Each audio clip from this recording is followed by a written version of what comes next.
But enough of this idle watching. Let's climb aboard and enjoy a trip on the tram. It'll be a bit noisy and a little bit rough, but basically it's great fun.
But it's time now to leave our tram because we're coming to the stop near to our hotel, and from our hotel room window, which overlooks a large chunk of the central part of Causeway Bay, let's have a look at the living conditions of the typical Chinese town dweller to the background of a radio playing a Chinese program. 獨家首創嘅抽濕冷氣全能機，將冷氣機同抽濕機二合為一，係3年特別嘅香港嘅居住環境同埋潮濕氣候設計，一年4季都啱用。抽濕部分可以將室內濕度降至60%，所以特別專爽舒適，仲慳電添。30電機冷氣機兩項全能，創新科技。 And there's our tram just pulling away from the tram stop at the bottom of the street to take us down into the central part of Hong Kong, where standing on one of the bridges over the central area we have a look around Victoria Peak, still covered with cloud, which it has been almost every day since we arrived. But the central high-rise buildings are quite clear, especially this nice one coming up now, the Hilton Hotel. But let's swing back and have a look at the heavily shrouded Peak tram station.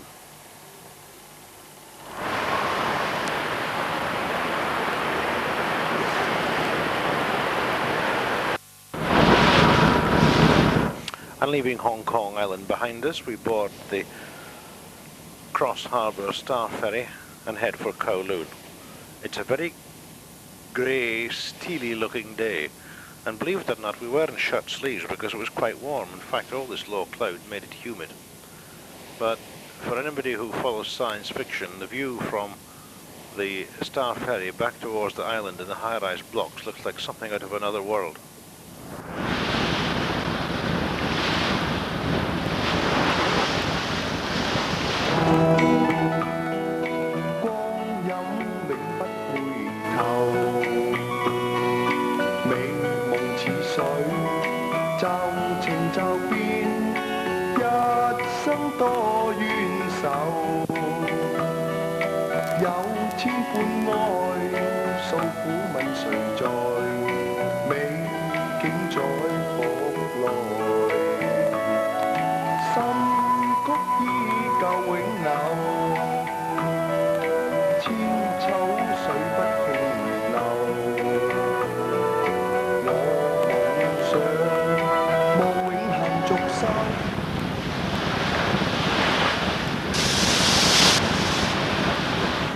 The approaches to the Star Ferry Pier at Hong Kong and Kowloon have had one or two changes since I was last here.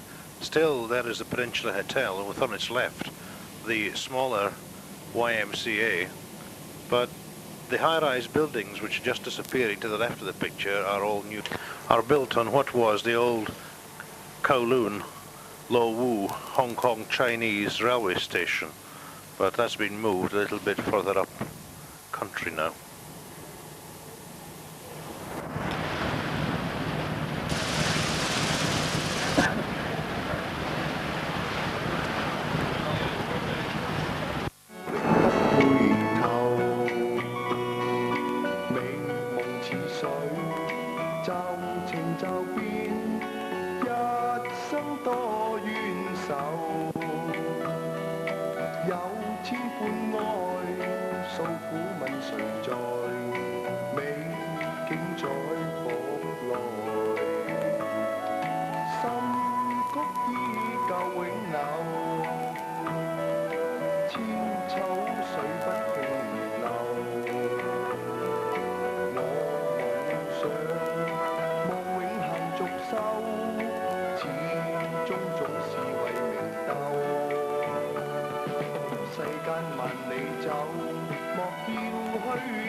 Off the ferry now and on to the ocean terminal pier to watch the world go by.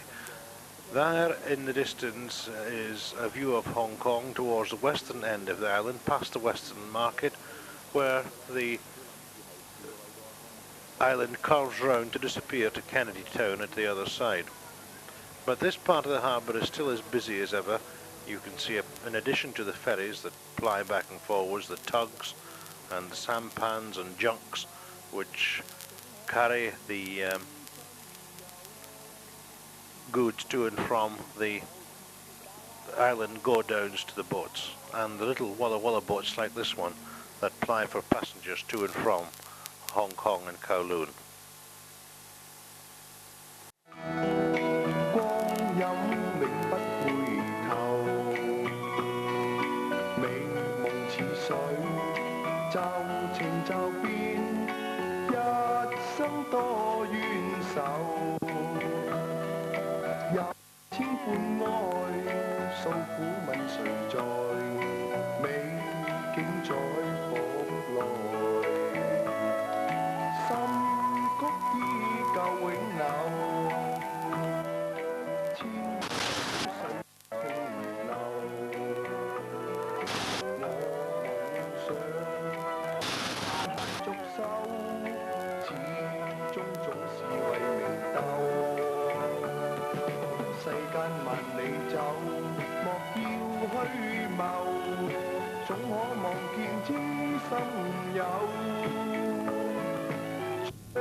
We are now looking at the harbour from the public pier at Kowloon, but from whichever direction one approaches the harbour, it is, as always, fascinating.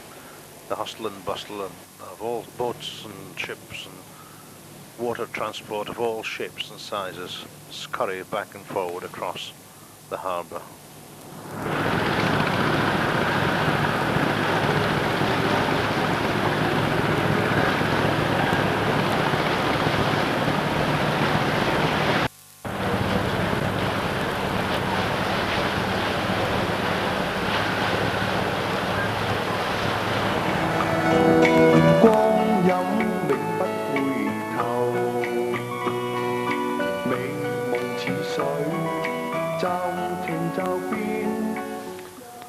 Although the scene in the harbour is relatively tranquil, life in Hong Kong can be very stressful. Overcrowding, terrible housing conditions, high-rise blocks, and really no place, not enough ground or space to rest.